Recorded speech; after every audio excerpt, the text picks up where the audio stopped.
welcome to the Scratticus Academy. What day is it? It is Thursday, so that means we are playing some more Realm of the Ancients, and it is the penultimate episode, so everything is fine. We're going to go round real quick in just a moment, but please check out the chat where we are dropping our links to Discord, merch, Twitter. We are taking drop Scrat a DM because season 3 is just around the corner and we've got more viewer games coming up, so please have a look and check it out. We have some wonderful sponsors in the form of Bird in the Storm and also the very lovely Mage Hand Press. Please go and check them out. Oh, okay. Sorry, my cat's a heifer, so when she jumps on the table, my whole thing moves. So we're going to hop around and say hello very quickly. So let's say hello to Meg. Hi, Meg. Hi, I'm Meg. I'm Sword and Spell on Twitter. I also have a blog over at elfness.com, and I play Marcus. I use she, her, and Marcus uses he, him. Perfect. Thank you. And then we're going to move over to Shakes. Hello, I am Shakespeare or Shakes. You can find me on Twitter and Instagram at Shakespeare, same handle everywhere. And my pronouns are they, them, and I play Zyraxes, whose pronouns are also they, them. Awesome, thank you. And I'm pink! And look at that pink fabulousness. Look at it. I'm showing it off now because I'm about to put it up, so it will be hidden. But yeah, you can switch it about a bit before we go. Yeah. Well, last time our group arrived in a small town not far from the ocean, and they had found a woman on the road who had been attacked, and they had taken her to the closest village to safety. And they also met some muses on the road, and these seemed to be muses that they came to look at them. They didn't fight them, they didn't threaten them. If anything, they gave them information and warned them about the woman on the road. And we soon found out her name was Penelope. And as they took her to the safety of the village, people rushed to her side to look after her. Hestia, still passed out and asleep on the bed, was also put to rest to recover. And then a man walked in, Penelope's son, a tall, very broad man, big, blonde, curly hair, and a big smile on his face. This was Telemachus, son of Odysseus, who Shakes adores every inch of their being. And that is where we are at. And we're going to start off with Marcus. Marcus, you have rested your eyes for just a moment. You've been awake for so long. You've been traveling for so long. And you feel a coolness beneath your feet and your hands. And as you sort of push yourself up, you're in a marble hall. A huge marble hall, like a marble corridor that walks and opens up. And you hear your own footsteps. And as you look around, you see yourself walking down this cold stone hallway. And the walls slowly turn to flame as they grow up out of the ground. You can't feel the heat. You don't sense any danger here. You don't think nothing's going to burn down. This is just these flames lick up the walls. And at the end of the corridor, you see a light that opens up into a great hall. What would you like to do? Marcus sits up, kind of looks around. He doesn't feel afraid or anything, just more curious at what's happening. At this point, so much weird stuff has happened to him. He's just kind of like, this may as well happen. But he kind of like stands up, and his curiosity draws him to that light, that opening at the end of the corridor. Yeah, you continue to walk down this corridor, the flames growing higher and higher, and you see them start to go over the roof. And this is silent, apart from your own footsteps on this stone. And as you get closer and closer to this effectively light at the end of the tunnel, it's almost a blinding light, and you have to cover your eyes briefly as you step into this huge room, almost like a tower that scales all the way up, with a domed ceiling, glass, and this strange light sort of shimmers through. And as you look down at the ground, it's like a huge mosaic, and within this mosaic is a hole, like a well. And all over this floor is a reflection from this glass, which is like sunlight dancing on the ocean. It sort of moves and ripples. And as you look up this tower, there are many levels.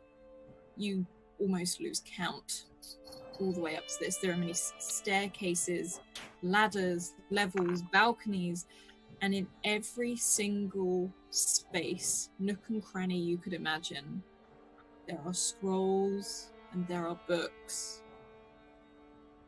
Thousands and thousands of them. Are there any that particularly stand out to me, or that I feel drawn to, I guess? Roll me an intellect, please. Okay.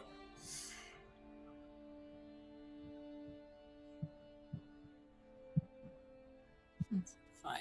You wander around this hall, this almost like a hall, this huge hall for a while, and you can reach out and you can touch these scrolls and these books, and you sort of run your hand along them. And then somewhere above you, on one of the higher levels, you almost hear like a singing. It's not words, it's like a humming. And it's very beautiful. It's almost drawing you towards it. Marcus will stop as he is moving his hands along the spines of books and scrolls and listen to the humming for a second and just kind of look around until he can kind of find the direction it's coming from, and then he'll slowly start to move towards the sound. You can climb up the levels. You hear, again, there's no sound other than your feet now on this creaking wood.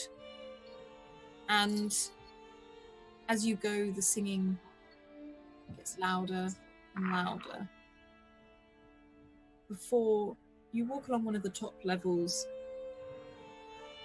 and as you step in front of this row of books, the singing stops dead. And in front of you is a huge book, almost like a tome, like you would have to use 2 hands to pull this out. And this looks old. But it's not on any papyrus, it's not on anything. It's most things you will see on scrolls, especially this old, but this isn't. This is something different. This is something strange. Yeah, Marcus kind of stands there kind of feeling, like thinking back over people talking about the book, you know, like over the past, I don't even know how long it's been, like week or so, and just considering it and letting just like the weight of this fall on him for a second as he contemplates this. And then he steps forward to pull it off the shelf. You pull it off the shelf. You can feel it very delicate in your hands, even though it's quite heavy, it feels sturdy. And on the front, it's plain. It's almost like a leather, but at the same time, you're not too sure. You've not seen something quite like this before. There are no words on the front at all. He'll open it. You can open this huge book, and there's this language in there. Almost don't understand exactly what it all is. You can pick out some of it. It looks like to be an array of different languages and so many different styles of drawing in this. Lots of drawings of things that you've never seen before, things you can't imagine. It doesn't look real. It's almost alien to you. And then there's some other drawings as you pass through each page. And you see sketched very roughly onto this page that face from the ocean. That huge giant, that titan that reached up towards you.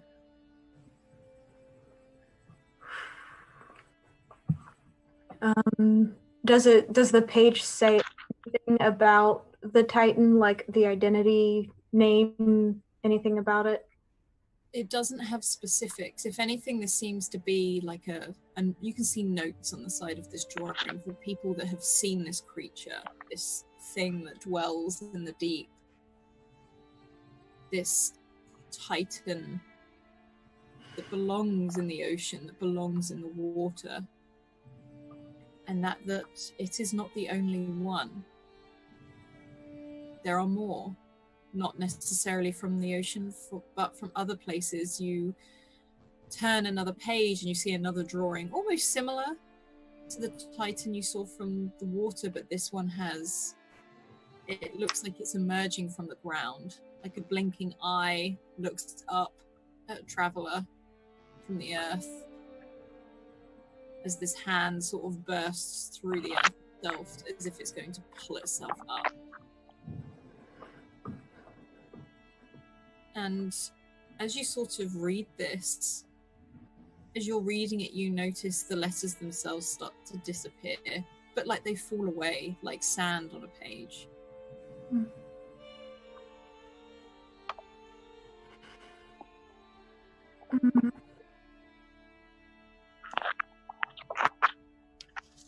Let's see. As Marcus sees the text start to fall away like that, he's actually going to kind of like search himself to see if he still has that like magnifying glass that he was looking at the map with earlier. Yeah. You don't have anything on you. Your money's gone. Even you actually look down and notice you are in the simplest of clothes. Very plain. It's what you would see the daily man or woman walk around in. There's no wealth, there's no tie to any sort of position in these clothes.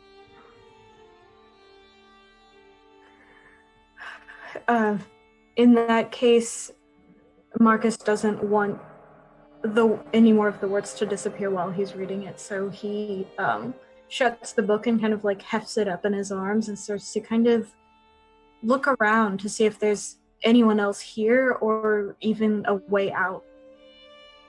You hold this book tightly in your arms. It takes quite a lot because it's huge, and you start to hear more footsteps. And as you do, you can look down the balcony and you see muses filtering in. Them humming a similar tune. But again, they're not rushing towards you. They're not rushing anywhere. In fact, they're all walking in like a synchronized pattern. Each one advancing to a different level. And it's almost like they're guarding it. They stand there and they just wait. And one of them comes to stand right next to you and reach out for the book. Could you say that last part one more time? And reaches out for the book. Okay. Marcus kind of looks down at the book and looks up at the muse and kind of starts to hand it back to them and just says, I'm not sure how I ended up here, but is this the Library of Alexandria? And as you look down at the book one more time and look back up, instead of the muse, you are handing this book to your father. It says, stories don't exist. Not fantasies like this. Get back to your work. And you wake up. Almost, you can still feel as if you were holding the book in your hands, but there's nothing there. You are in that same room. As you sort of look around, you can see Hestia still asleep on the bed, Merit curled up beside her. Penelope is sitting upright. She seems to be more coherent now. Telemachus by her side. Cosima is gone. And what is Zyraxes doing? Where are they in the room right now? Zyraxes, if I recall correctly, had retreated to a corner when it became busier, and especially when Telemachus walked in. Because people of that size and structure have not historically been the greatest in Zyraxes' experience. So they're just kind of beetled into a corner, kind of watching everyone, eyes flicking to Marcus and then to Hestia, and then to the space where Cosima was, just kind of like, what are we doing now? People, what are we doing? Because they're not a leader. They follow impulses. This has been something of a departure for them, following people rather than hallucinations. So they're just kind of backed into their corner like a very, very worried spider. And they're just kind of waiting for someone to make a decision or for some stimulus to, you know, make them do something. So Marcus will kind of sit up and he kind of looks around the room and sees all of this happening. Sees that Hestia is still out cold. Notices Cosima is gone and that Telemachus has arrived. And his eyes settle on Zyraxes just kind of like cowering in the corner. And so he kind of sighs, like still kind of feeling that weird weight in his palms, like the book is still there. And he stands up and kind of makes his way over to Zyraxes. And then he'll kind of crouch a safe distance away and be like, Zyraxes, I think I had a dream about the book. The book? But you had the book. Do I? No, the book from the Library of Alexandria. Is that where we were going? We were going somewhere. We found the woman. The woman was supposed to lead us somewhere. There's a lot of people here. We should go. We should go.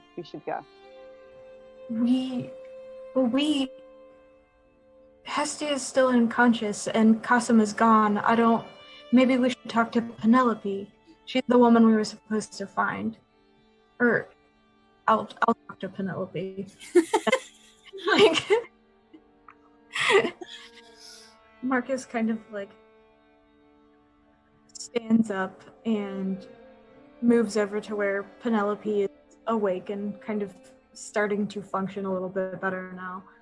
Xeraxes will also follow, by the way. They don't pick up on hints, so they'll just kind of like, oh, that's what we're doing, and we'll just kind of like, chimp walk behind Marcus, like just like crouch next to him. You can see Penelope sat upright. She's drinking and she's eating, and Telemachus sees you coming and sort of steps to the side and just lets you talk. And when she sees you both, she sort of lights up a bit. She's like, thank you so much. I don't know what I would have done if you hadn't helped. Anything I can help you with. And Telemachus sort of steps in as well and puts a hand on his mother's shoulder. He's like, anything I can help you with still needs rest. I'm not sure what either of you can help us with, but Penelope, I have a few questions for you. Of course. We were told that we would be able to find you by these masked beings. I think they're called muses. Do you know anything about them? And she looks confused. I have seen these muses.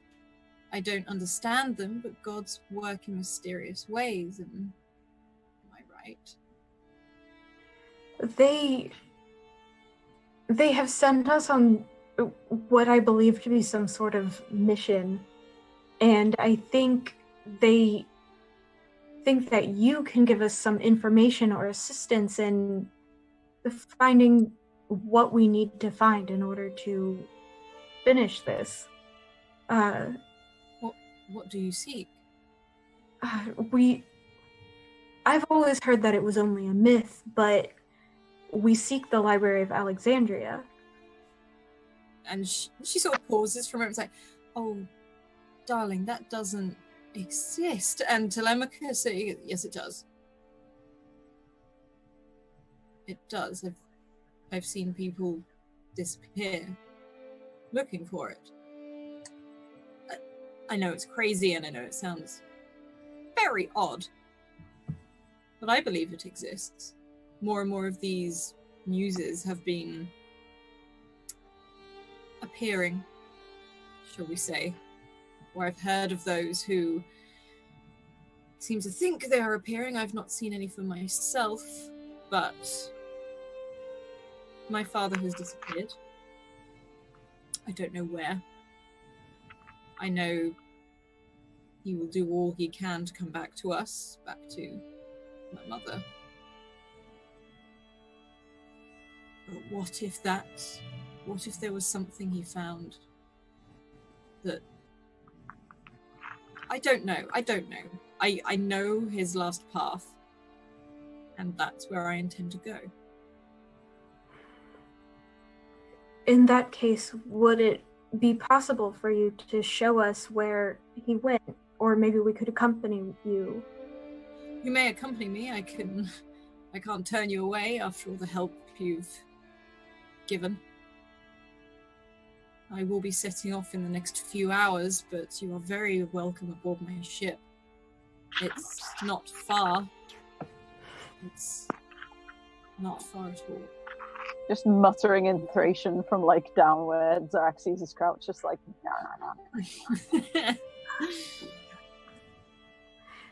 no. Marcus kind of turns and looks at Xeraxes and says, don't mind that one. They're not a big fan of water, but they're very helpful, especially in a pit.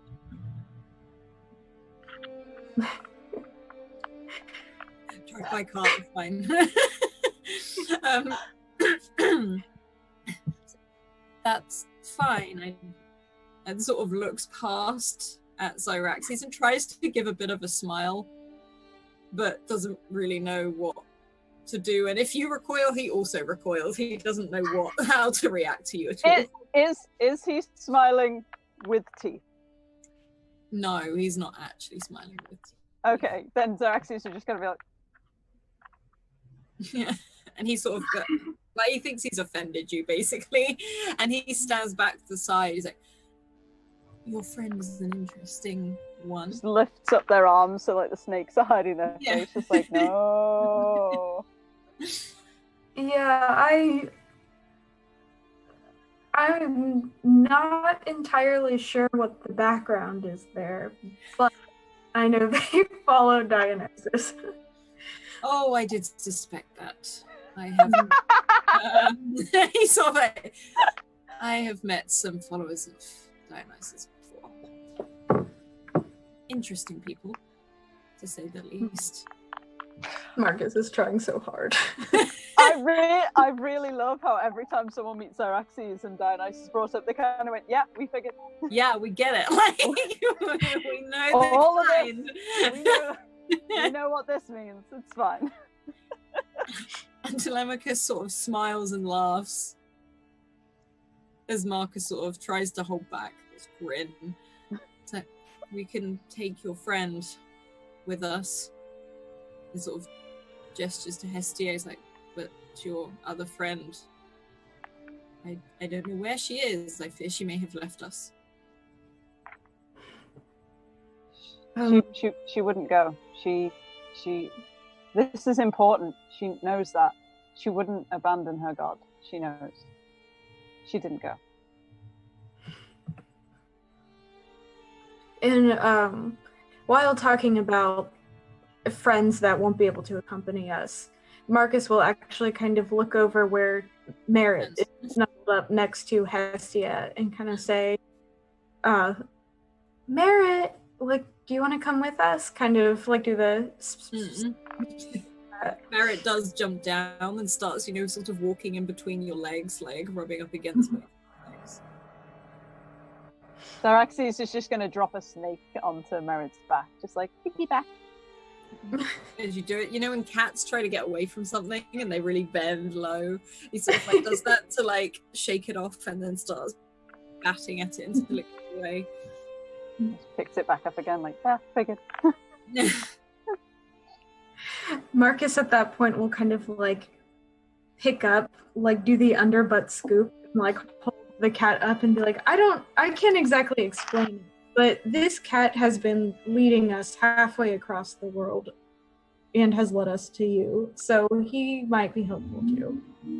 And Telemachus looks down at the cat, gives it a little bit of a scratch behind the ear, and you hear it start to purr.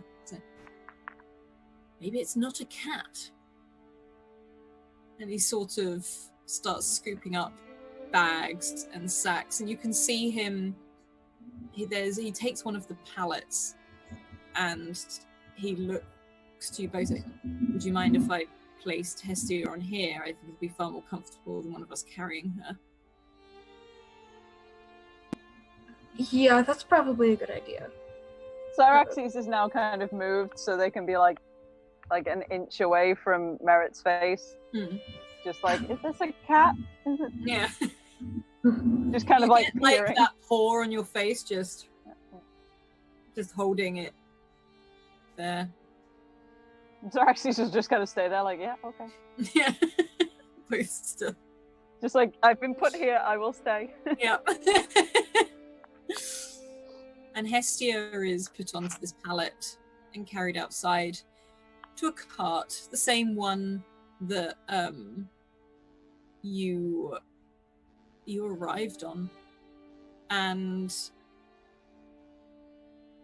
you can see someone else loading supplies onto the back of this cart as well. And after a while, everything gets packed up, and Penelope comes up to you both. It's just, thank you so much, and heed whatever the muses say if you do see them again. If they led you to my safety, then I think they can only be good. Marcus will actually say, like, thank you in return for all of your hospitality, just, I think any decent person would have helped a woman beaten and alone on the path at night. And I just want to warn you that there is there are people out there right now dressing up as the muses and posing as them. They tried to hurt us. I just wanted to warn you. Xeraxis is just pointing at their face. Scar, yeah. Like, all the way down their face, just like... And you see her sort of like, I will be very aware of that. That's a terrifying thought. Xeraxis will kind of like hold out a hand, like they're going to hand something to her. And she's just kind of like... And we'll just like drop a snake in her hand. And she smiles and is like, thank you, dear. And we just kind of wander back off to the car. Like, yep. And go commune with the horses. Go commune with the horses. There is one largely involves like just walking up to them and pressing their face up against their necks, just like, you know. Yeah. I will commune with this horse. Just like, you know, just like someone walking into a wall, just like... Yeah. Just stay there for a minute. Telemachus again is watching you and waits till Marcus comes out. Do they do this? Is this a normal thing? I just assume most things Xeraxis does are normal for Xeraxis, so... Except the dropping snakes on things as like a present is new, so... Fair enough. Like, and he sort of like looks confused, but continues to load up this cart. But we have reached 10 retweets. So Xeraxis 1 and Marcus 2. Let's roll. 2. Marcus, could you please roll me a 1d100? Mm-hmm. Sorry. Oh, good.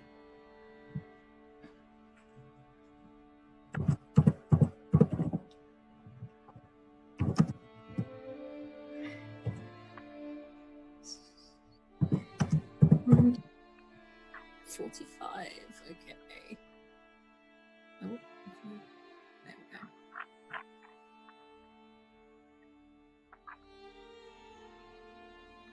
Oh, I thought it was one of these and it wasn't. It's the one underneath it. But the one I thought it was is a tiny chest carved to look like it has numerous feet on the bottom. How very Terry Pratchett. It's so Terry Pratchett! Oh, I would love if we got the luggage just... Yeah, just the luggage arrives. To be fair, luggage, Xeraxis, it works. This one is odd because this is exact description. This isn't me even putting it to the story. You see, she holds out, Penelope reaches out and opens Marcus's hand and places something into it. Like a silver mark. A silver, it's just like a piece of metal that has been beaten into a rough shape. Straight from the trinket list with an M carved into it. It's meant to be! Yeah. But is this the Marcus... Marcus or Muse? What do we know? Marcus looks down at it and goes, "Oh, thank you very much." And as a thank you. Away. Thank you. And Telemachus has climbed up onto the cart with the reins on this horse that you brought with you, and is sort of looking over at Xerax. He's like, did you want to get on the horse or buy? I'm going to move now, and I don't want to interrupt whatever this is. Like, there's literally just like that. Just like the face just moves into the horse's shoulder, just like staring at him like, really? And then Xeraxis just bolts onto the horseback. Just literally just like hands down jumps up and is just like crouched on the harness. Okay, great. Marcus, you ready? Facing Telemachus, so it's like riding backwards, just like gargoyle. Yeah, this is making Telemachus is kind of just like, okay, how we're doing it. This is what's happening. He's fought I'm many just beasts suddenly and reminded of strange those videos creatures, of people. but Suddenly none reminded of such those as videos. Myraxes.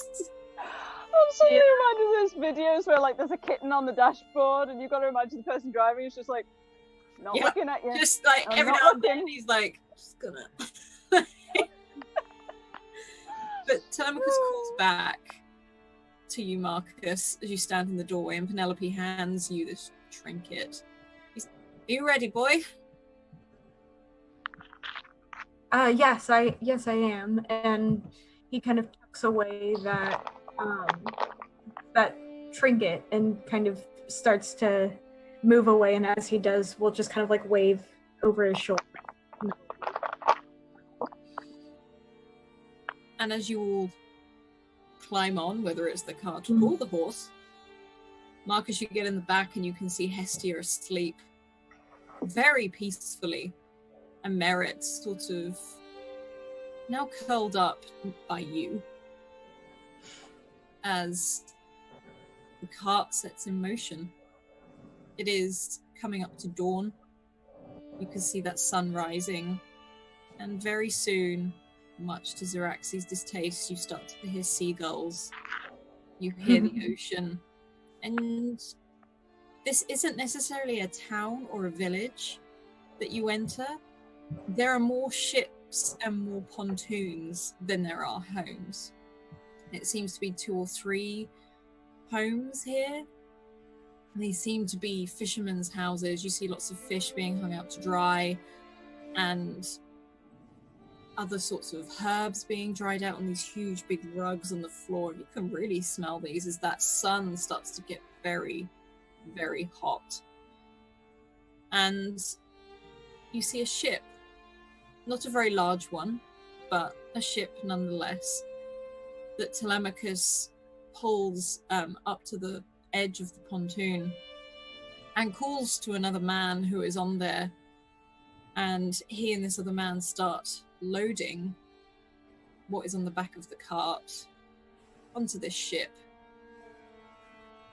He pauses with 2 huge sacks in like his arms and looks at Zyraxes. He's like, from your reaction earlier, I understand you probably don't like water. It moves. It's bright and it shouldn't move, but it does. I don't like. It's shiny, but it's not real. No. It does move and it is shiny. Give it a chance. It's a wonderful thing. I assure you, my ship will not sink. You will be fine on board. It's not fear. It's wrong. Many things are wrong in this world, Zyraxes. And Zyraxes just kind of pops down off the horse and just walks away. Yeah. Like, he does like when Marcus is still there, you just see Telemachus like drop his head and chuckle slightly and just start walking towards the ship. And again, what kind of ground is it in? Like the earth where we are, is it like sandy or is it like dirt? It's dirt. It's more dirt than anything. It's not actual sand. And then you see this like very sturdy pontoon. It's not a floating one. This looks like one that has been put into the ground. Can I find a patch of mud anywhere?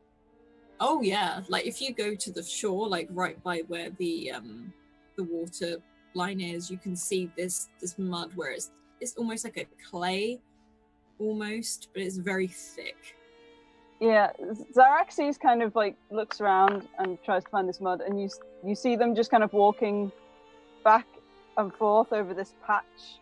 You know, like a cat trying to find a good place to lie down, just like little spiral. And then they'll just drop into a crouch, pick a massive handful up of it, and just right down their face and chest, and just start like patting it. And the snakes are not happy because they're just getting a mud bath. So there's lots of angry hissing coming from that direction. But they're just like splatting mud over any exposed skin. And kind of up, like it gets up into the leopard pelt.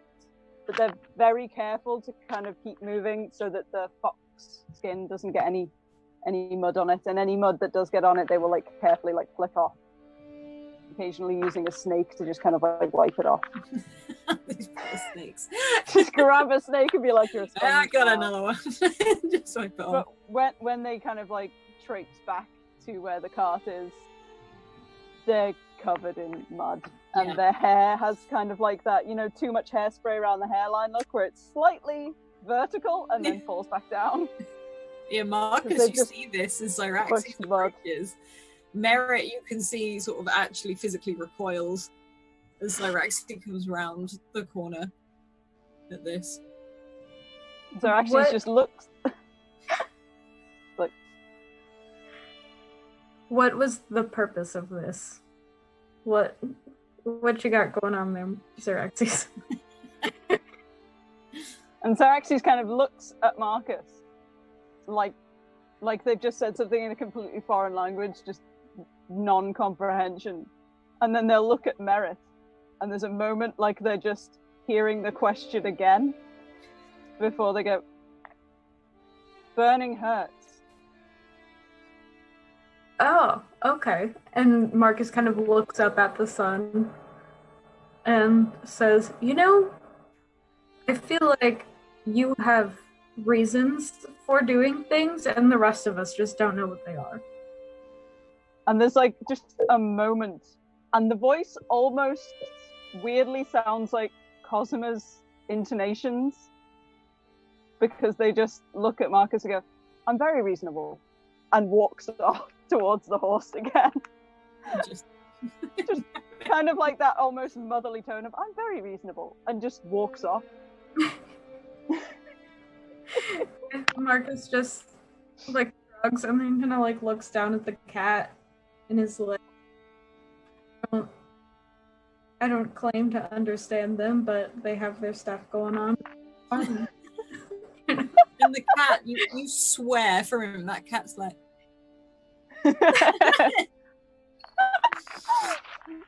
Oh my goodness. And Telemachus and this other man come over and they lift Hestia's like pallet and they carry her safely onto the ship, and you can see him, there's just like a below deck part. It's not big, there seems to be just 2 rooms, and he goes up and lays her in one of the rooms. But Merritt seems to stick with Marcus for now, sort of trotting by Marcus's feet, and the ship is getting ready to set sail. And Telemachus looks to both of you. He's like, "My friends, welcome. Welcome aboard." Thank you for having us. Cyraxes just like walks straight on and hugs the mast again. Yeah. He's like, "Well, at least they seem to be the Helena, at least." And this sort of like just strolls on board. Just leaving muddy footprints. Yeah. Oh, they let the horse go, by the way. Yeah, that like, seems to have been the... Just like quietly, like just like snicking bits of leather, so that when they walked away, pretty much the harness just fell off. Like snick, snick, snick, fine. Yeah, and the horse is just wandering now in this small village. Is the horse still like within? Yeah, like, it's trotting. It's like it's just looking around. It doesn't really. It's always been like harnessed somehow or looked after in a barn, so it's just sort of strolling and looking around. In that case, Marcus will kind of like walk up to it and be like, he'll kind of call back to Telemachus, "Do we need the horse?" And as he's doing this, kind of try to coax this horse that he has no experience with. Can you roll an intellect for me, please? I want to see how you handle this horse. I was just trying to set it free. Like this horse, like sort of pulls against you a little bit, but it's not too fussed, and it does let you guide it slightly. But it's being stubborn. Like you could be pulling it for a bit, and it's just stood there. But it's not out of anger. It looks like it's chewing on something, and it's not done. Something rather than not wanting to go. And Telemachus looks back, he's like, "You're not going to need a horse." Okay, I just didn't, horses are expensive, and I didn't want to just let this one run off. And he kind of turns and, like, immediately scuttles onto the ship. And there is a lot of shouting of orders to 4 or 5 other people on the ship as the sails drop. Probably narrowly missing Zyraxes as they hug the mast. You feel this like woof woof as this sail drops. And there's like a weird moment of they're hugging the sail, and then the arms just go. Yeah. It's like, no! Yeah. And no one seems to really notice, other than one of the people who are pulling on the rope, like to let go, but they're sort of like, keep going. Yeah, like. There's always one weird person on the stag party, and everyone else is like, yeah, who invited them? Do we know how they know the groom? Like, they just get on the bus. And you hear Telemachus just yell, "May Boris be with us!" And everyone else there sort of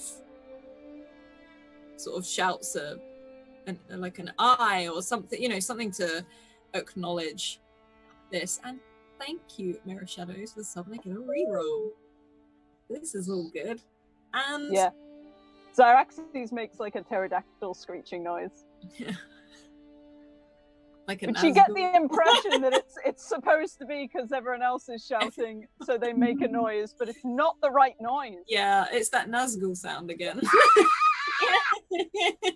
and that man that was looking slightly shocked by you jumps out of his skin and decides to move over to another part of the ship as this boat gently rocks and sets sail out into this ocean. I almost said the big blue wet thing. I watched Muppet Treasure Island, not that. Yes! Oh. Sailing on the big blue wet thing! And this once proud vessel has become a floating psycho ward. Sorry. It's gonna be in my head all session now. Time. You did this to yourself. And you set off onto the big blue wet thing. And I was drinking!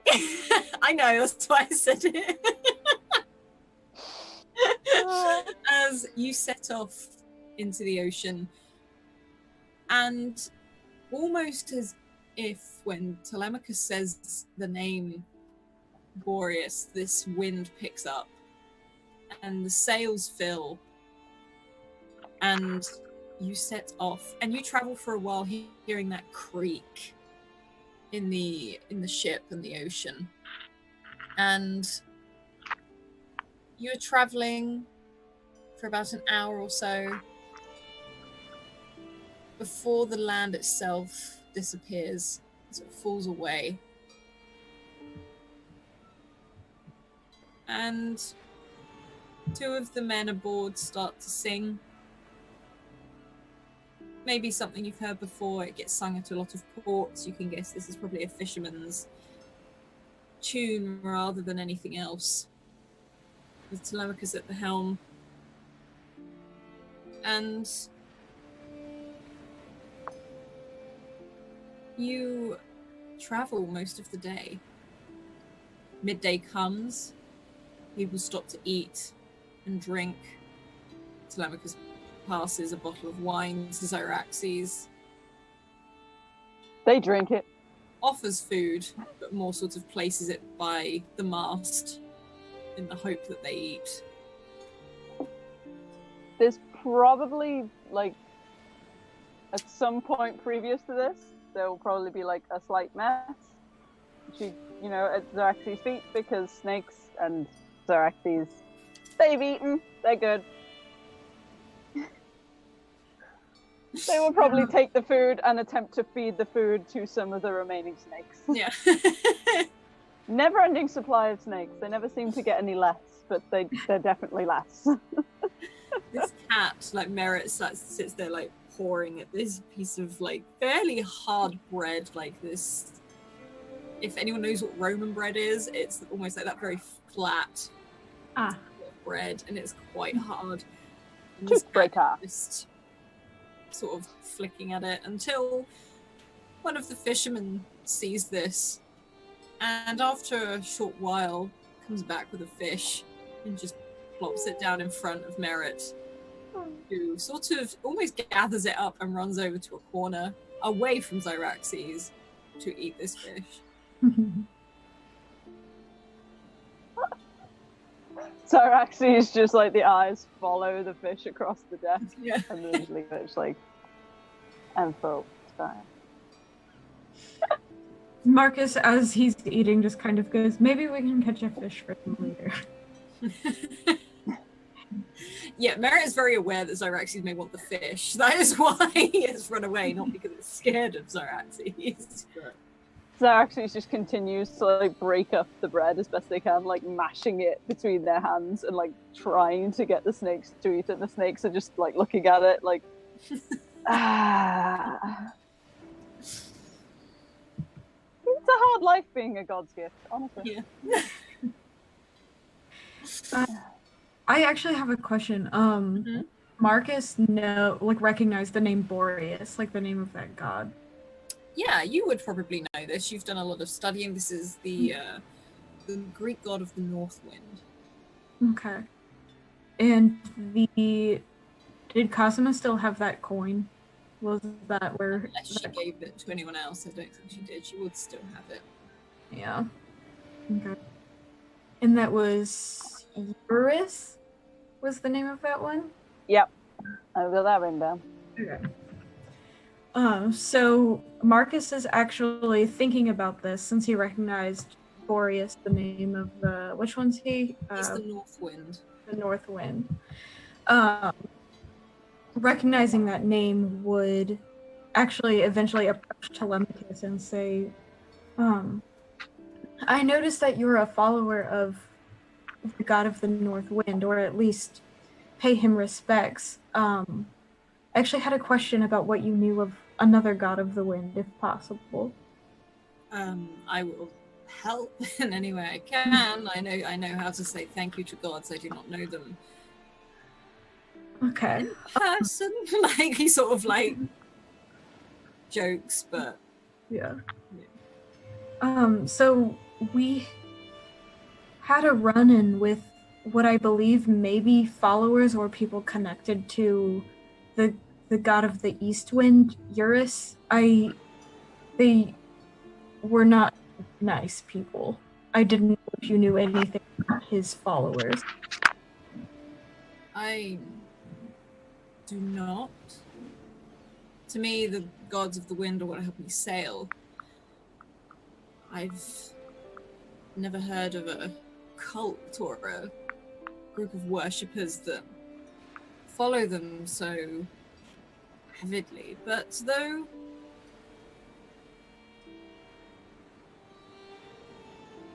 as I worship the wind for sailing purposes, perhaps they do too.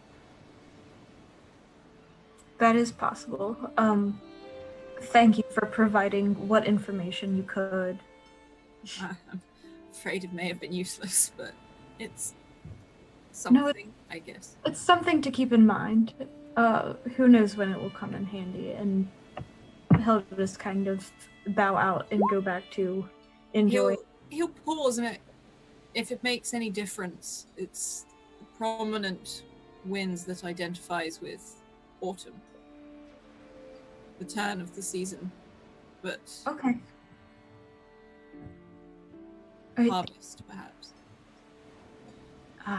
Okay. Thank you. And he'll kind of make like a little like note of that if he has anything to like scribble on. I would have said you've got some bits and bobs. Yeah. Right on. And again, the day goes quite slowly. The wind isn't strong, but it's there.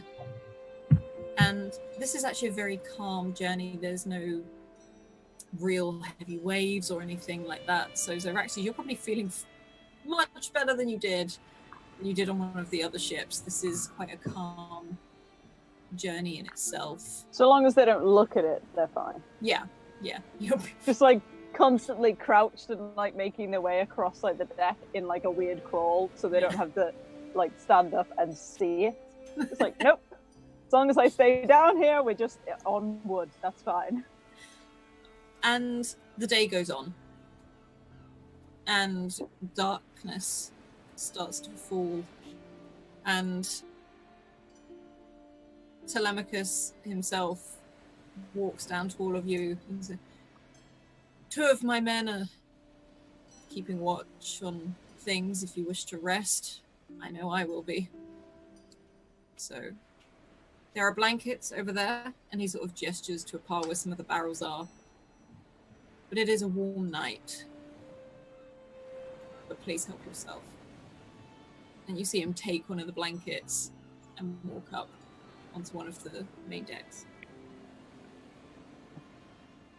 Yeah, Marcus is absolutely exhausted because they stayed up half the night, the previous night. So he just grabs one of the blankets for himself and tries to find a comfortable place and position to get into.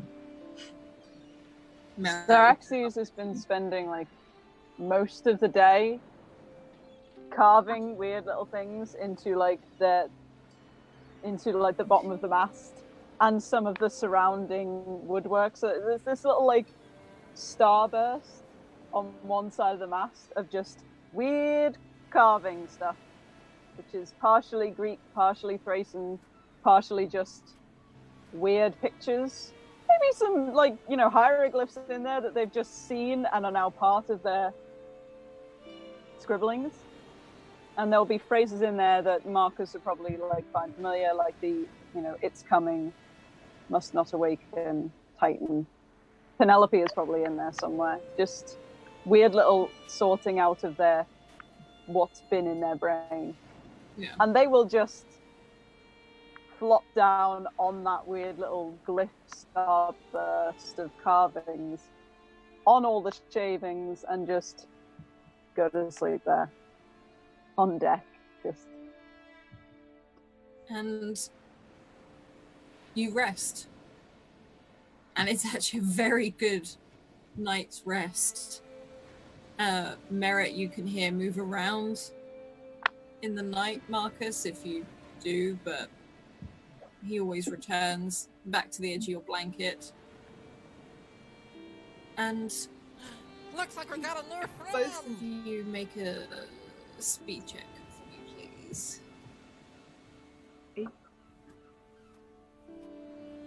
Oh. Marcus, you were so tired. Sorry. I didn't mean to hit that a second time. I'm sorry. Oh, it's okay. You are both so tired from the night before. But Xeraxes, you hear something in the distance, like a rumble.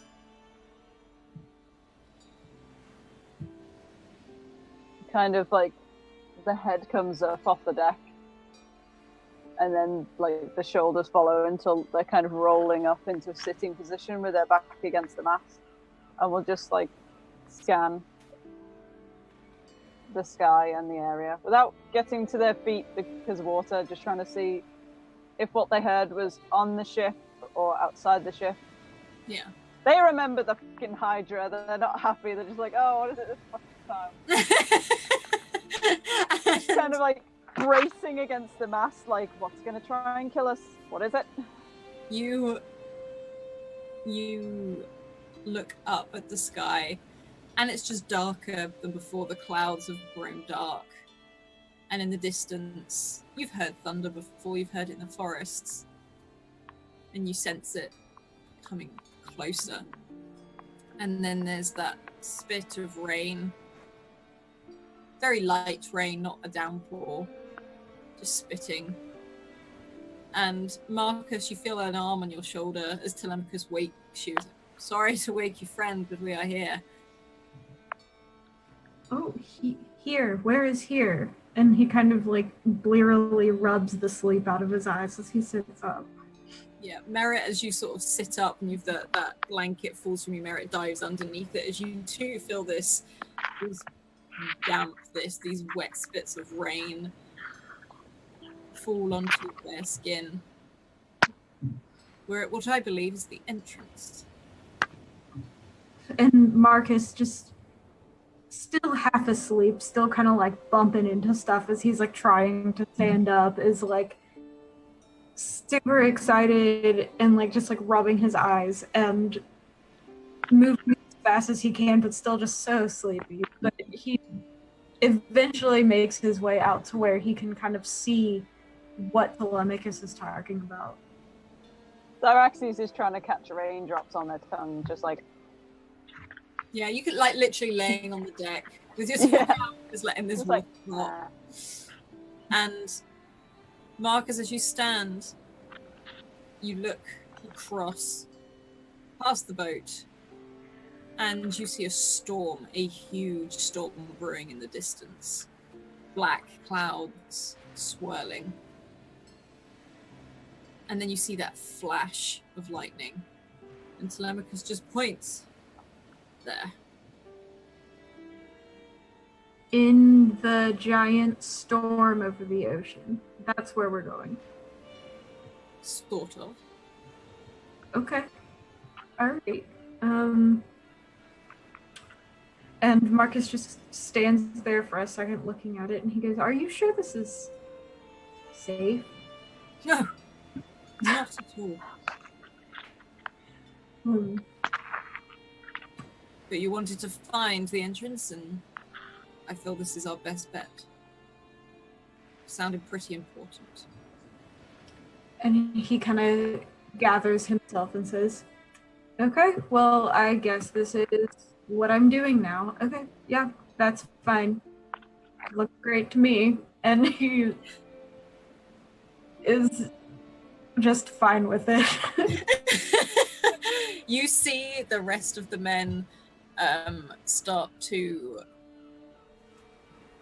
Two of them let another boat down, almost like a small fish, a small like tub, effectively. And three of them climb into it, salute Telemachus, and push away from the ship. The one left remaining, Marcus, he comes over and drops a rope down by your feet. He drops one close to Cyraxes, not too close, but he drops one there. And you see Telemachus sort of heave one over his shoulder, and as you get closer, you see this strange swirl in the ocean. This huge, dominating swirl of water as this huge whirlpool starts to gather. And you're getting further and further into the storm. You see the lightning strike in the water. You see the clouds almost so low to the ocean, it's almost like a fog. And this other sailor, you see him start to tie himself to part of the boat. And Telemachus looks to you all. "I've secured Hestia. I suggest you secure yourselves." And he has two thick ropes over his own shoulders. Alright.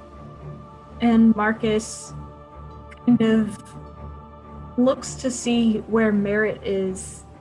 Yeah, Merritt is by your feet. Okay. You can see he's sort of like fluffed up with both the static in the air and fear of what this Marcus is. will try to hold Merritt, and while also kind of like securing both of them to the ship.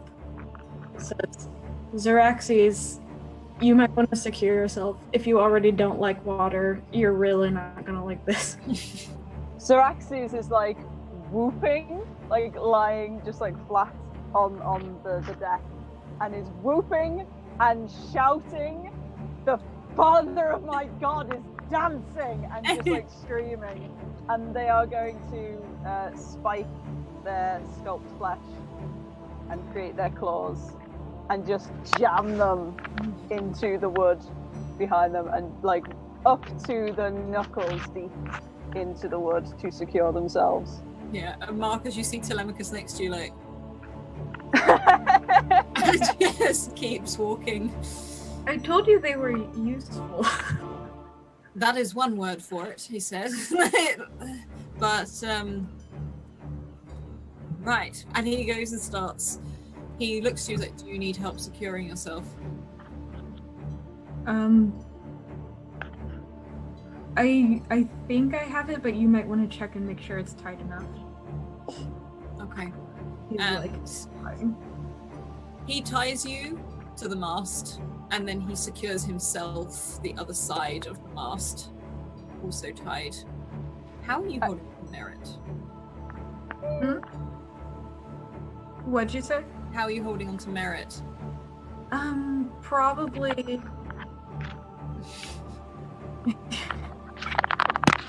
In you go!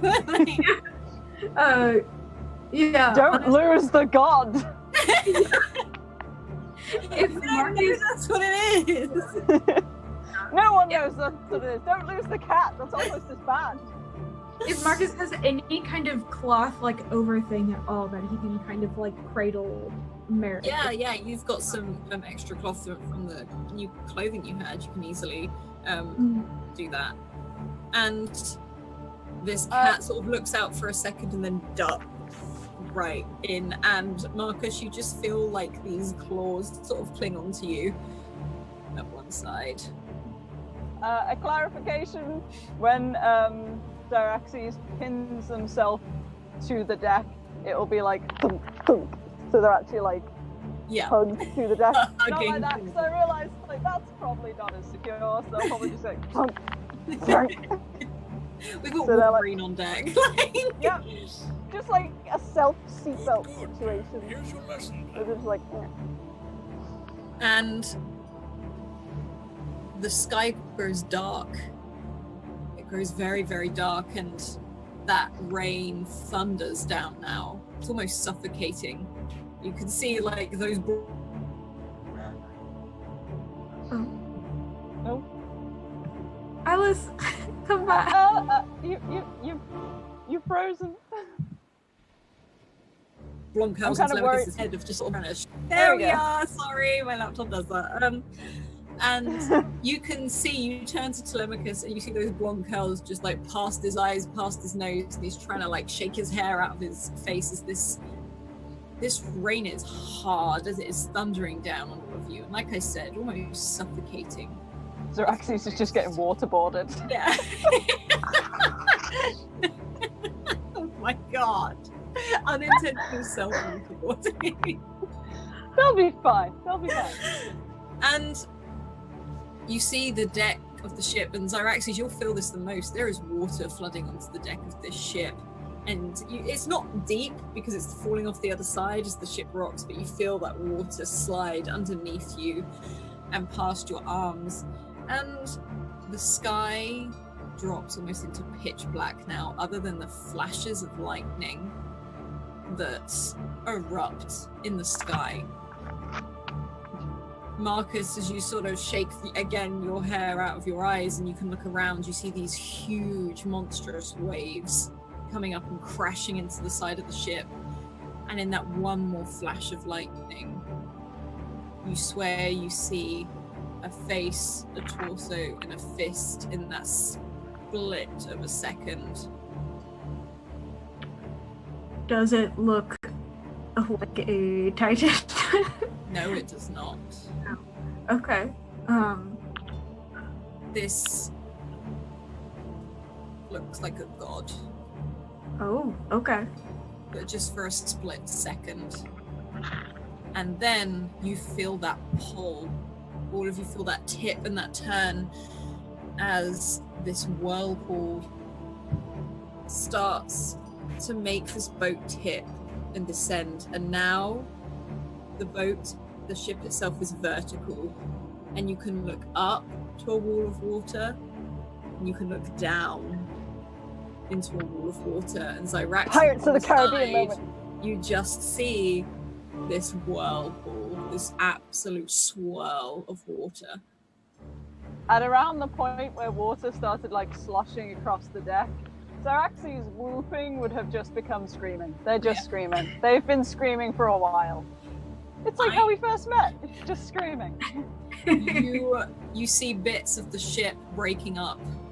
The sail rips off and disappears onto the other side of this whirlpool as you begin to sink lower and lower. This ship, this water is almost like the side of this whirlpool has now become a wave, and it is crashing down. There are almost waves coming over the edge of this whirlpool, and it is hitting all of you with such force. I need you all to make a strength roll of 4. Oh, no. And I'm going to do one for... Where is it? Let's do tonight. It's right up here as well. Oh, yeah. Perfect. And you hold on. Xyraxis, you feel your claws almost like with one of the jolts come out slightly, just tug a little bit, and you feel that looseness of yourself against the deck. And Marcus, you are holding on so tight to this. You realize now that you've not only been tied to this, you're clamping onto the wood itself. And Merritt, who you're pretty sure you can't tell if it's this strong screeching wind or if it's the cat screeching along at the same time. It's just cacophonous, like I'm screaming, cat's screaming, the earth is screaming. At this point, it's just complete sensory overload. Much sound from every direction. He doesn't care anymore. There is another flash of lightning, and it strikes the boat, and you see the wood splinter and blow apart at the end of it, seeing all these shards of wood get splinters, get sent into this water. And then another as this boat starts to break away. This is getting closer to you, Xyraxis, on this deck. Can you make me another strength, please? Oh. Good rolls today. Yeah. You secure. Dionysus is with me. You again screaming into this crazed sort of weather. You manage to force your fingers back in and just clench them. It's almost like you curl your fists into this wood. This hurts, but you are fully attached. And you see Telemachus sort of yell as his rope loosens. He doesn't fall, but Marcus, if anything, you'll see him fall and stop like a jolt, like he's hanging from this thing, both all wrapped all the way around his body. And you hear him screaming, "My father, I can see my father, he's right there." And he's just shouting these words in almost a crazed sort of almost hypnotic state. You look at him and he's not there properly. Marcus will look over at him and then kind of try to see past him to see what he might be looking at. You just see the depths of this ocean. You see this darkness. It's almost like you're falling down a hole, but there's a hole of water and it's getting darker and darker as you go down. And I need you all to make one final strength check for me, please.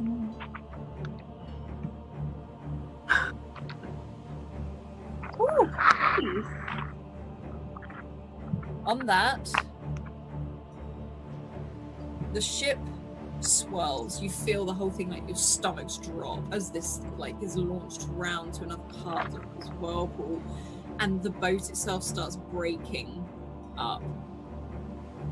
Merritt is screeching. You feel these claws sink into you, Marcus, as this cat grips hold of you really tightly, and your rope also goes, and you are down right by near Telemachus as you are holding on. This does not hold on to you itself anymore, but you are holding onto this rope, and you are dangling over the edge of this nothingness. Xyraxis, you have secured yourself fully. In fact, when that part of the ship breaks, you take it with you. You take these planks of wood, you take it all as you secured into it, and you are all thrown into darkness. And there's nothingness for a long time. You all feel a rush of water. That real sort of like you feel your face, your nose, your lungs, your mouth all filling up with water. But after a while, you feel warmth, like a heat. And Marcus, beneath your hands, you feel sand. Like warm sand. As you lay there flat, you can curl your fingers and you dig at sand.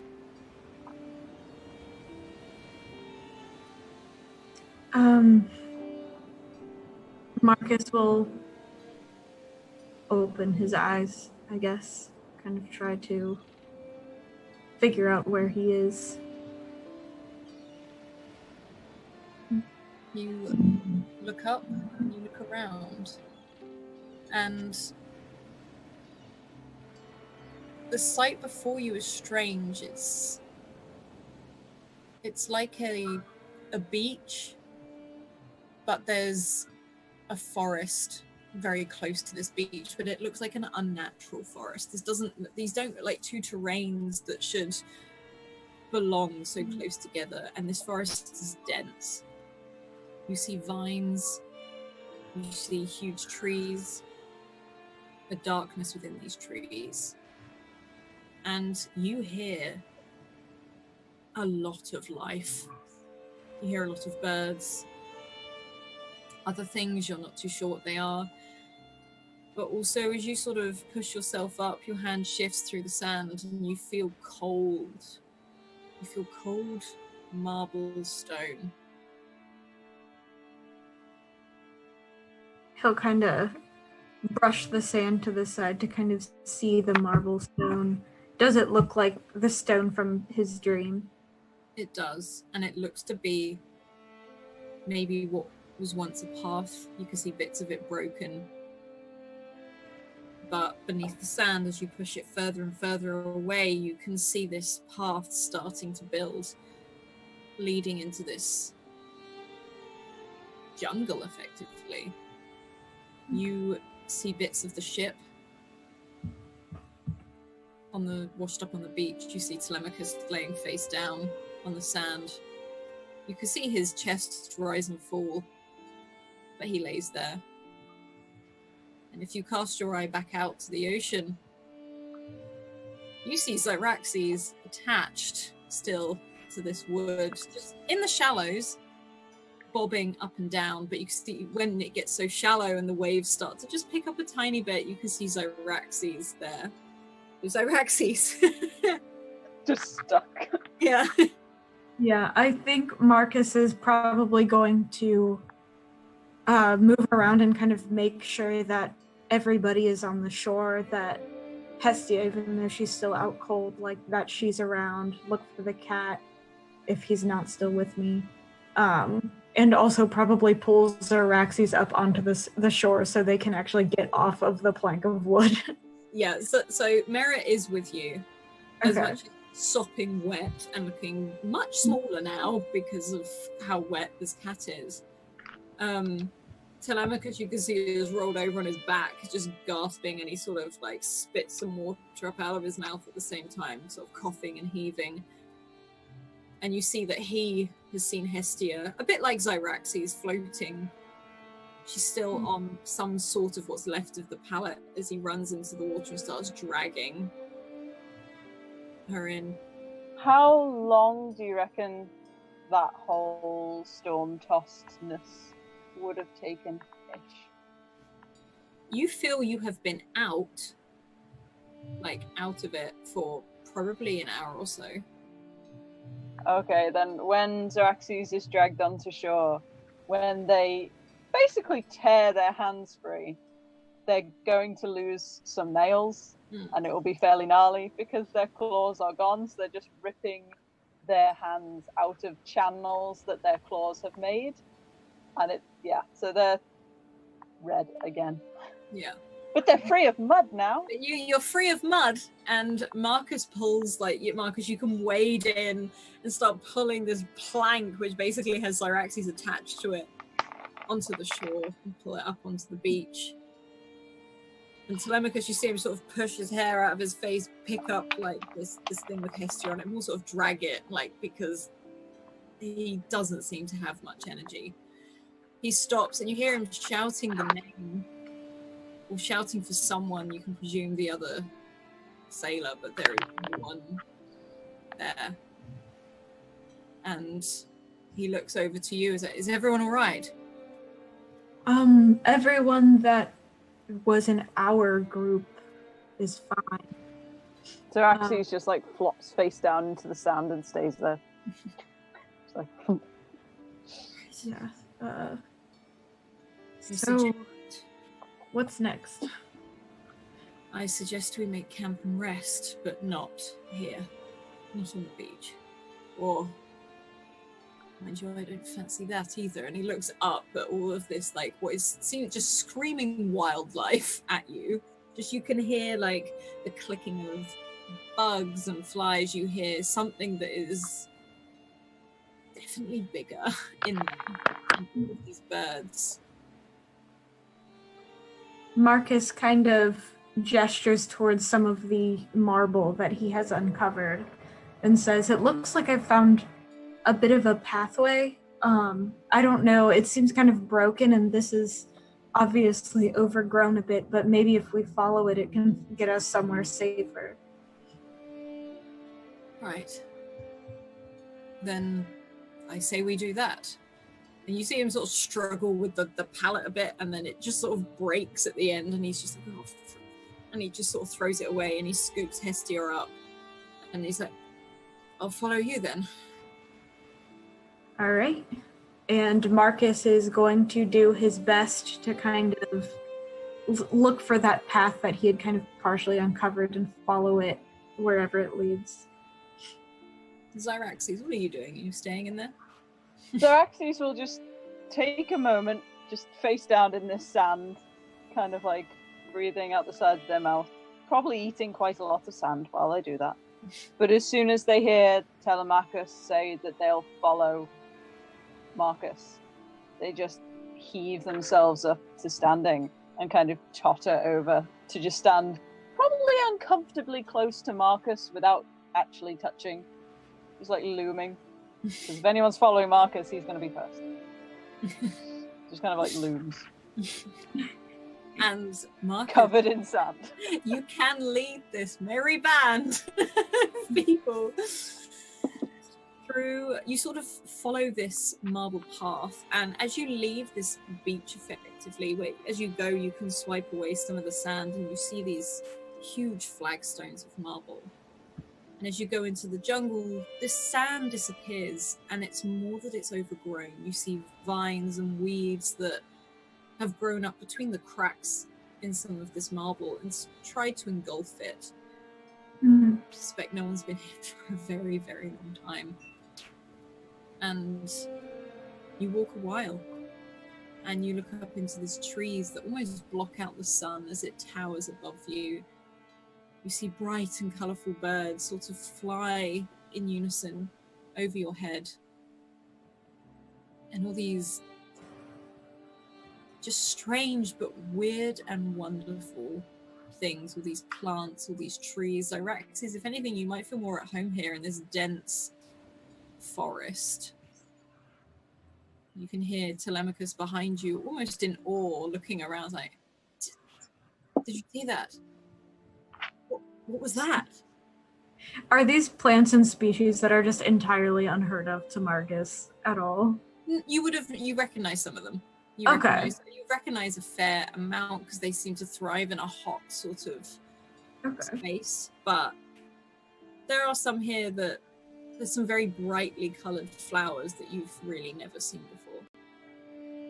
Marcus is going to do his best to keep leading without like running into things as he's like staring at like exotic things that he has never seen before, or at least in person.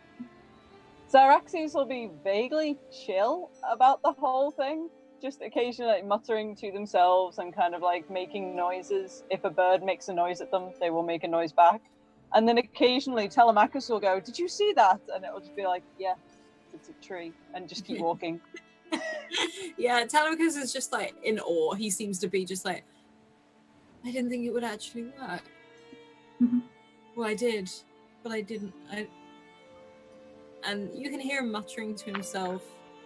Merritt is almost like having the time of their life. You see all these little bugs sort of flying around, and he's sort of jumping at them. And then this weird sort of reaction where he looks ashamed by it briefly and quickly trots back next to Marcus. At some point, Zyraxes will kind of look at Merritt and kind of go, just like a weird little offering because they're tall, just kind of like. And Merritt will actually stop, look from Marcus to Zyraxes, from Telemachus to Zyraxes, to Hestia to Zyraxes, and you just feel this cat sort of reach up, try and avoid where the snakes are, and try and climb up you to your shoulder. Doesn't sit too close to your face, but it's almost like getting a perspective. Zyraxes will just kind of like look for a second, kind of tilt their head so their hair falls away from it, and we'll just walk, just carry on walking, making no reaction. If the claws go in to grip to anything, they just won't react. Just it's almost okay, like you're there now. You are both in contact as it's on the shoulder, but both of you are trying to get away from each other as much as possible as well. But there'll be like about 10 steps of Merritt being there. They'll just lift their arms and kind of do that. And they've got less snakes on that side now. Just kind of like, okay. So they've got like a full arm of snakes on that side and then like a wrist of snakes on this side. Just like, chill, cat. You feel the cat sort of lean more comfortably after that. And you walk for quite a while, and Telemachus, that had a water skin tied to him, offers it around. It's warm, but the shade from the trees is very relaxing, and there doesn't seem to be a breeze here at all. Everything's dead, nothing is moving. It's all very still. And Marcus, as you walk through, you almost come to this clearing, almost like a circular clearing of just marble on the floor. And you can see all those vines, all these beautiful plants that have cracked up through the little nooks and crannies wherever they can. And you see statues surrounding this area all the way around. Again, overgrown and very much covered in vines. You recognize Zeus, Poseidon, and Hades, each taking a corner. Yeah, so Marcus will kind of walk out into the middle of this and see these statues and kind of turn back to Telemachus and Zyraxes and everyone and say, do you know anything about where to go from this point? I don't, but I assume there is another path somewhere, but right now, this seems like a good place to rest. That's right. We should do that. Being watched over by the gods can only be a good thing. Zyraxes will kind of pace around, kind of looking at each of the statues, because they've been around temples, but no one has actually taken them around and gone, and by the way, this is the likeness of Zeus, and this is the likeness of Hades. They've seen a lot of depictions of a lot of gods, and no one has pointed out what each one is. And being Thracian, the translation gets a bit wonky, so they kind of go around and they stop in front of each one. They stop in front of Zeus and look up and kind of just lean in and go, "You look like my father. I don't know if that's a good thing." And then walking around to Hades, like, "You look like my cousin. Not a good thing." And walks around to Poseidon and kind of looks at him, and it's like, it's almost like Xeraxes becomes another statue because they just go so still. And then they just say, "You look like a dead man." And they walk back to Telemachus, and Marcus just like, just vague. Like they haven't said anything. Yeah. But that was very audible. That was very audible. And Telemachus he's laid Hestia down. He's trying to find something comfortable. And he started just looking for something to make bedding, almost like just some bigger leaves and things like that. And he looks around like, unless you want a fire, I don't see need of one, just a quick rest. How have we laid Hestia out? He, for now, before anything, he's literally just laid her down on what looks like the flattest bit of marble he can, and he's taken one of his because he had like a leather armor thing on. He's taken off one of his parts of that and sort of folded it under her head to keep her head up. So Xeraxes will kind of do his weird, creepy crouch thing by her head, just kind of looking down at her, like he's expecting a response. And then we'll just snap the, like, twine, or not twine, string that's holding the fox paws together. And we'll just take the fox skin off and drape it over her shoulders. And kind of pat its head, like, stay there. And just, like, sit over in a corner. And after gathering some things, you can set up. It's starting to get dark, and Telemachus is like, it's best we don't travel. But tonight, I guess, I don't know what's in this place, and I feel more comfortable watched over by the gods. Yeah, that is probably a good thing. And he pauses and he looks back at Hestia. Why is her hair blue? I'm not entirely sure. It is something that she tries to keep hidden around people. I think it possibly is some kind of curse, but I can't think of any reason why she would have fallen out of favor with someone that powerful. She's God-touched. I believe so. It'd be nice to know why. Because the gods touched her. We do not need to know why they do the things they do. We just live it. Sometimes we question these things when we shouldn't. You're quite right.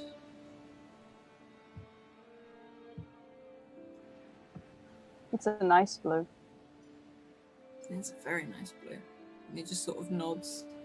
And Merritt is sort of padded round and again is sort of mingling between all of you. He doesn't seem to settle too close to, like, he doesn't stay with one individual person until it gets very dark. And Telemachus does end up lighting a small fire just for light. And Merritt settles by that for a while before moving back over to where Hestia is and curls up. Right on top of where her blue hair has fallen. And he lays there. What do you do? Do you rest? Do you sleep? Or what do you do before you sleep? First, Marcus will kind of look at Merritt for a second, thinking of Telemachus' earlier comment that he might not be a cat. And so he's kind of looking at Merritt for a second and says, what are you? And if Merritt is unable to answer him, he'll probably eventually just give up and roll over. But Merritt will pad over to you, sort of briefly. You can sort of stand up and stretch.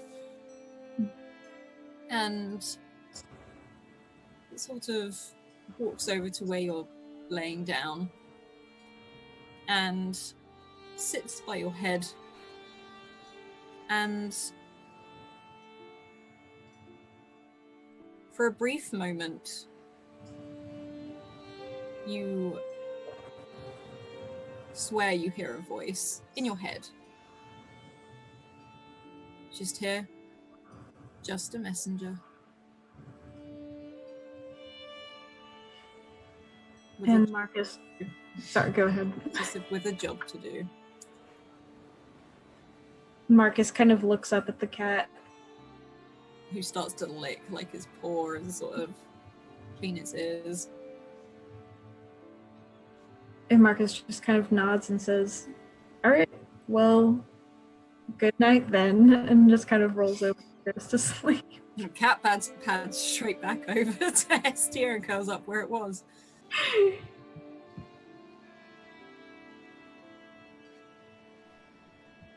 Cyraxes is going to wind up not really pacing, because it's not that kind of frustrated action, but almost kind of prowling around the edge of this temple and the edge of the firelight, occasionally looking up at the statues. But there's that kind of coiledness to them that says that they are waiting for something. And the longer they kind of make these circles as everyone else is bedding down, the kind of tenser this gets. And they make their way back around the statues, kind of muttering to themselves. And they stop in front of each one and kind of look up, almost cocking their head like they're trying to hear something that isn't quite there yet. And then just almost assessing. And they walk around, and then they stop in front of Poseidon and look up and say, well, the dead don't lie. They will break open one of the splinter wounds from the shipwreck on their fingers, just kind of working it open with a thumbnail until their hand is bleeding again. And then we'll just smear it over the base of the statue until there's just this large red blood stain with like a handprint imprint. And then we'll just sit and look up at the statue and wait. And because they've been thinking this whole time their god has sent them on this mission, or has driven them to this mission. But the last time they actually reached out, nothing happened. So now it's just a case of anyone, just something. And as you do this, you see Marcus roll over and go to sleep. You see Hestia is still firmly asleep, and Telemachus is snoring by the fire, sort of sat upright, but he's dropped. His head has dropped, and you can tell he's asleep. And there's a long time where there's nothingness. There's still life in this forest. Cyraxes, can you make me an intellect check for me, please? Yeah. Oh, come on! On that one, I'm gonna leave it. I'm not gonna use my reroll. I want to see. Not gonna use a reroll. I'm not gonna use my reroll. I want to see what happens. You hear something in the forest, walking. Not like an animal, more like a person. You hear footsteps, and through the trees, you see someone looking at you. but walking around the circle, staying hidden each time. It's almost like you see a glimpse of them as you do, almost like a spectre. You're not sure if this is real or not.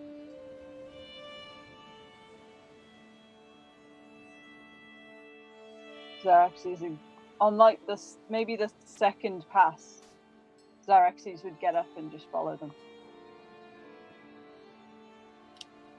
You can follow them, and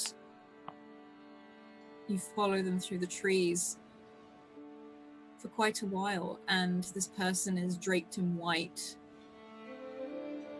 You can't really see much more than that as they weave in between these trees, but you then feel your feet hit another marble stone path. And you see this person in front of you in this path. They smile awkwardly, their own feet bare, and they continue walking along this path. And it doesn't open up to a clearing. It's just as if it's randomly plonked down somewhere in this forest. Another statue. A statue of someone holding grapes, holding wine, almost like a cup. And wheat adorns their hair. But the spectre itself is gone. It walks behind this statue and does not appear the other. Xerxes would walk up to the statue, and with that same bloody hand, it's getting tacky now in that kind of sluggish, trying to heal way. Just press their hand against the base of the statue and look up.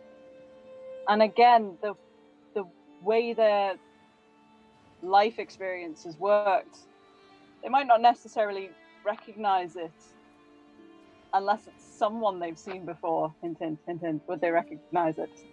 You would recognize it. And there's that massive, unrelenting, unabashed grin as they just place their hand and smear that blood again in a much larger smear. Probably leave a couple of snakes there as well, and they will just sit down, lean back against the statue, and go to rest there. As you rest there, that same person, the one you follow through the woods, steps forward and looks down at you briefly. And it stays there for minutes, unmoving, watching, before returning back into the forest. And that's where you sleep. And you don't really hear much else throughout the night. Just the wildlife and like a snoring from the clearing itself. And I need you all to roll me a intellect, please.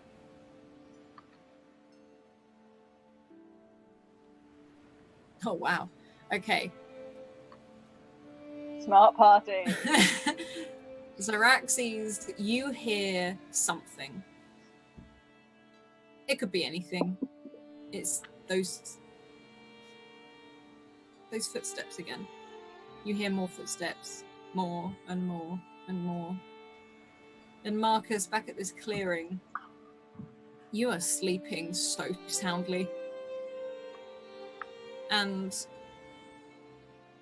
everything feels very calm. This is one of the best night's sleep you've probably had in a while. But you hear a muffled sound, sort of a scoff, if anything.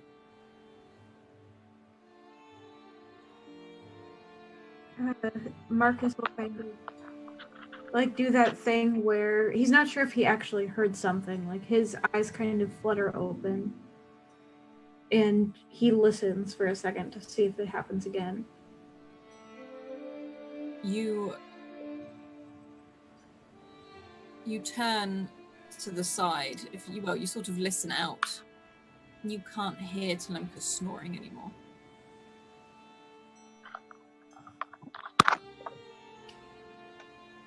Marcus will sit up and look around, maybe feel around to see if the other people are still. Yeah, it's pitch black. Yeah. Right now, you can't really see. You can just about see your hands in front of your face. Mm. You could sort of move around. Like, you can stay low to the ground, and you can feel that Hestia is there, and you feel Merit sort of snake around you.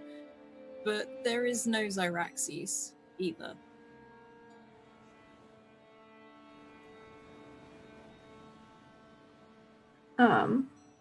Marcus stands and isn't really sure what to do for a second because the dark has robbed him of his sight. So he's standing there just kind of listening, not really wanting to call out to anybody, but just trying to get a feel for what could be going on right now. Okay. Could you make me another intellect roll then, please? Ooh, okay. Okay, what I'll give you on this one then. Mm-hmm. You're standing there in the center of this circle, effectively. And even though you can barely see, you feel like your eyes close for a second, and it sort of heightens your other senses. And you get that feeling, like a feeling that it almost feels like there were 3 statues around you. There's now something else, many more things around you. And you can hear breathing. And it's not Hestia. As soon as Marcus, detects this additional presence, he freezes and kind of doesn't know what to do for a second. It's just completely silent. And then he kind of says, "Hello?" That breathing continues. Zyraxes, what are you doing? When Zyraxes heard the footsteps, was there any sense of directionality? Or was it just footprints? Not on a nat one. All right. Zyraxes would kind of... You can roll again if you want to sit up and if Zyraxes is actually trying to work out where these footsteps come from. Yeah. They don't really want to leave the statue for its grounding. But no, they hearing the footsteps and kind of knowing that they're there for a purpose, they would try and figure out where they were coming from. Is that an intellect roll again? Yes, please. Fuck's sake! You're not sure, but you know they're headed away from you. It's almost like you were in their path where you were sat, and they've walked from behind to you. Zyraxes would kind of roll their head back and look up at the statue that they're kind of leaning against. Would kind of flick a couple of snakes off behind them, and then would just get up, and without looking back at the statue, would walk back the way they came. And try and head back towards the temple thing. It is pitch black. Like, if anything, you'll be feeling around. And again, you hear all of these animals out in this forest, and you can follow that marble because that feels different. That is smooth and cold against your feet. And you follow that, and you sense the clearing coming up, and you hear Marcus shout out, Who's there? Xeraxes kind of keeps heading up towards the temple and just shouts back and just makes that fox noise back in that direction.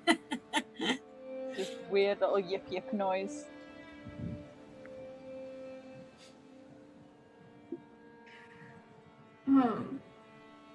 Marcus is going to hear boxes. And does this still sound kind of distant? Like it does? No, this sounds very close now. This sounds very, Okay. very close. You can hear Xeraxes for sure. And Marcus kind of calls Xeraxes. Are there other people here? Have you seen them? Someone led me to my god, but they went, and I followed the footsteps. The footsteps sounded like they came this way. Did anyone come this way? I can't see. Oh. I can't see. And you two are getting very close now. You can tell that you're both very close to each other. And Xeraxes, you feel that path widen where you can assume it's gone into that sort of circle.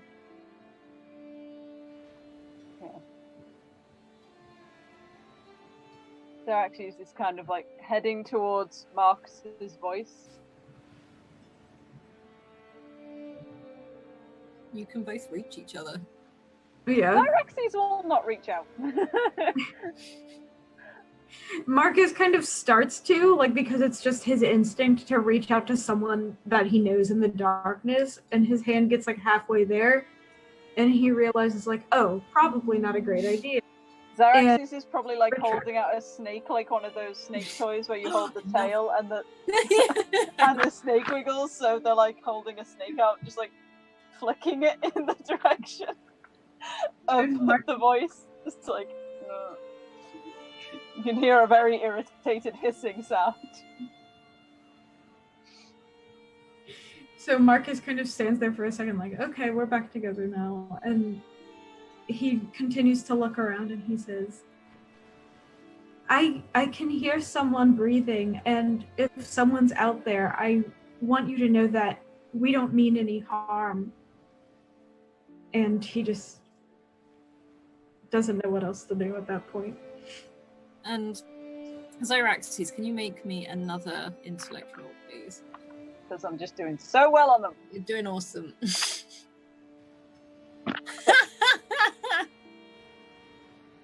As you walk back into this marble circle, you walk and you can hear Marcus. You can hear Marcus as you're walking. As you do, you walk past, you hear breathing very briefly and almost as if it sort of stopped, just as you walk into this circle. Any indication of where around me it was?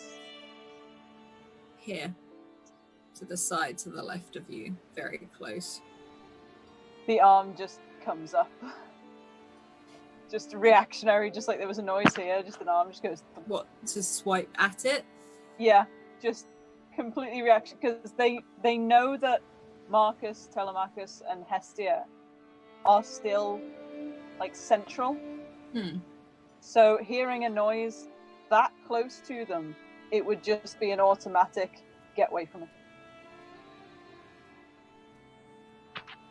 You swing, effectively, and as you do, something catches your arm.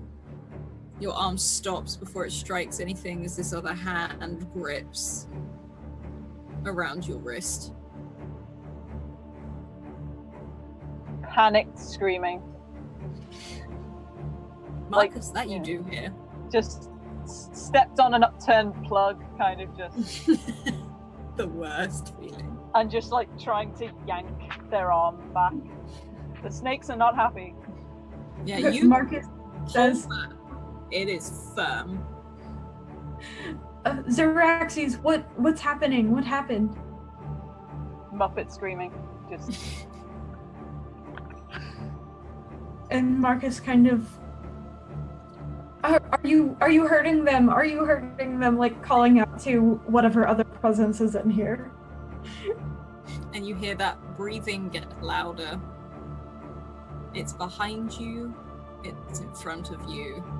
It's around you. Marcus kind of like hold his hands up, like almost like a surrender kind of thing. Like if you want to take us somewhere, just take us. Like we mean no harm, and just kind of cowers for a second.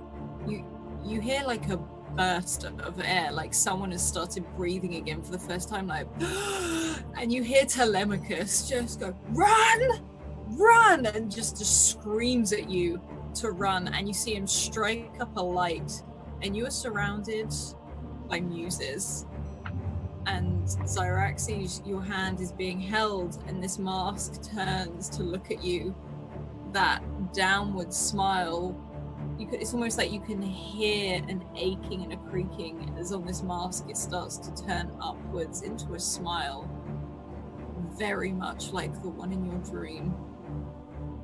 And Zyraxes almost relaxes, because that's not a mask. Masks don't do that. There's that almost kind of like, this is completely unnatural and wrong. Okay. I can deal with the weird. It's when it's mundane that my face gets cut open. So it's kind of like the arm just kind of goes limp in the grip, and they look straight into the mask and just like, we came. You told us to come. We came. What next? It just looks at you.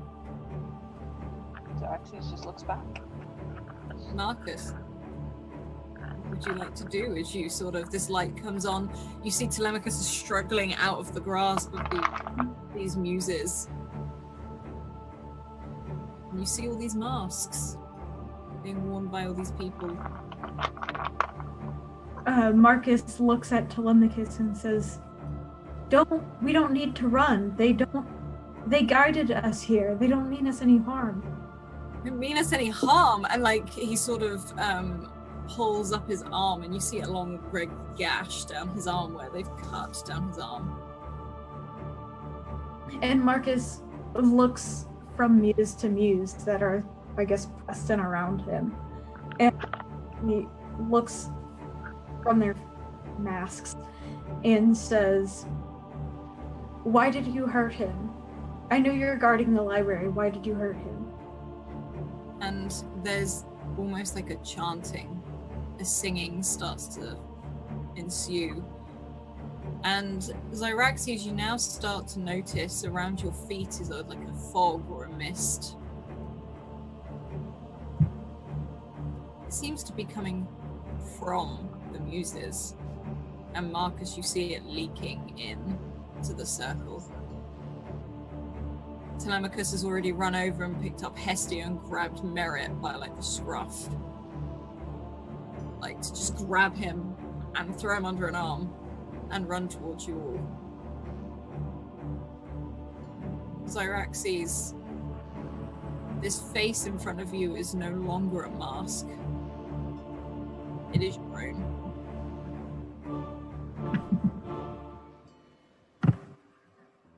Zyraxes will kind of tilt their head, look into their own face, and then the hand that's not being held will just pull back, and they're gonna go spiky again. You roll me a might. If you're just gonna... They're literally just gonna go for the eyes.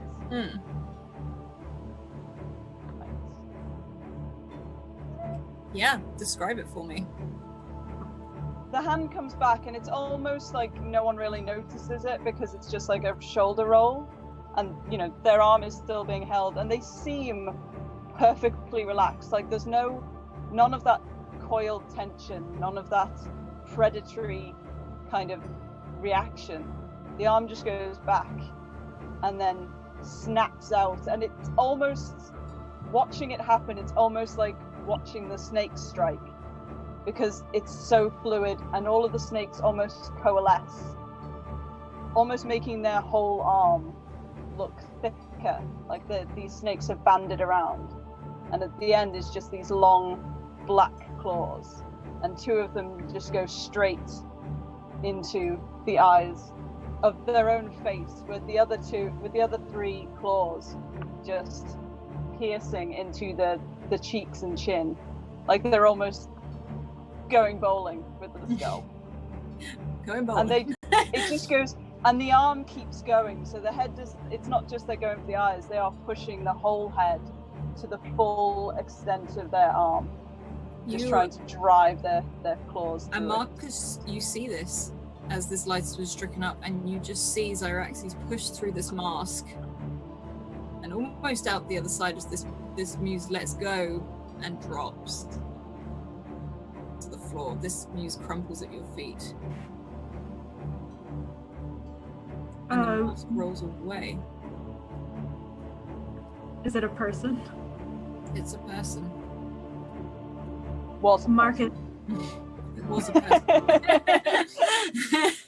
Marcus looks down at this and then back up at the muses surrounding him, and just as fast as humanly possible reaches under like his cloak, whatever, for his the knife he stole off one of the fake muses before, and just like with the momentum tries to just like jab it into like the one right in front of him. Yeah, roll for me. Okay. Would that be a speed? I would say so on that one, yeah. Okay. Ooh. Do you have a reroll? Hang on. You do have a reroll if you would wish Okay. to use it. Yeah, I'll use it. Oh, Ooh, come on. Still bad. however, it's not a GM intrusion. So you sort of lunge forward with this, and it's almost as it glances and stands aside, and as it does, the sort of cloak it's wearing brushes past, and you see this sort of mist start to leak from underneath it.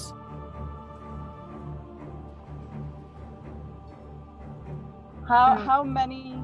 Sorry, go on. Oh no, go ahead. There's about 12 of them. There's about Telemachus 12. is screaming at you all to run. Are any of them holding Telemachus or near Telemachus and Hestia? There is one, Telemachus is holding Hestia, and he's got Mirror, and he's trying to move forward, and you can see one coming up behind him, which he's too aware watching the others. Okay. Zyraxes is kind of not really like, it's not a strategic thing, they're not like taking in the scene, but they see more Hestia than Telemachus and they see someone behind them and will just almost like, do the Elvis slide across the floor, just like bolt to try and get behind them and just come up with this roar of just like, I do not wear a mask does not wear me, and just trying to like plunge their Okay, so roll me a speed and a might. So a speed to get over there. Right. Okay. Yeah. No, you do the full-on Elvis slide. Okay. Yeah, that's exactly what you do. And you see Telemachus almost jump forward as you come sliding past him, and you throw your arm up and sort of go straight from underneath. Yeah, it's like full Wolverine, just these claws just go. Yeah. And Telemachus looks at you sort of wide-eyed with shock, but it's like, okay, and he's it over his shoulder and draws his sword. He's like, can we run now? And he looks at you all.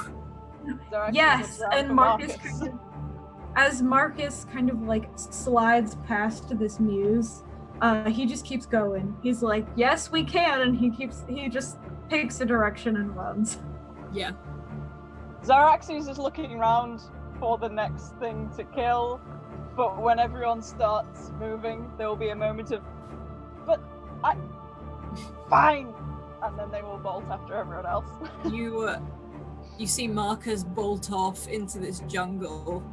Telemachus close behind, yelling to use Zyraxes as he carries Hestia, and one of these last muses, as you go to escape, one of them follows you, this mist erupting from underneath their cloaks as it walks towards you. Just one follows, as Marcus is like head off, and so is Telemachus. How far are they? Are they right behind me? Because I'm the last one. Yeah, they're behind running. you, the last one. Yeah, Xyraxes is gonna turn around and pounce. Roll for me. What am I rolling? Might, please. Might. He's close enough to just outright go. Yeah. Going for the throat. Describe it for me. Describe how you kill this man for me on a special. Okay, so less of the Wolverine, more of the X-23, just like kind of sinks back and then just launches themselves forward and just sinks one claw like into their shoulder in order to like, you know, curl up their body, and they've got their knees on their chest, and then the other hand just comes up straight into the neck. Like they're almost trying to drive their hands through. Yeah, there is this spray. They just topple over. This spray goes up you, and then as you release it, this body drops. Body surfing.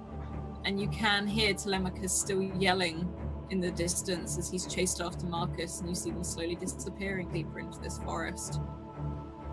And there's like a moment, because she's still like crouched on the body. There's a moment where they kind of have to, with a really gross sucking sound, rip their claws back out of this flesh.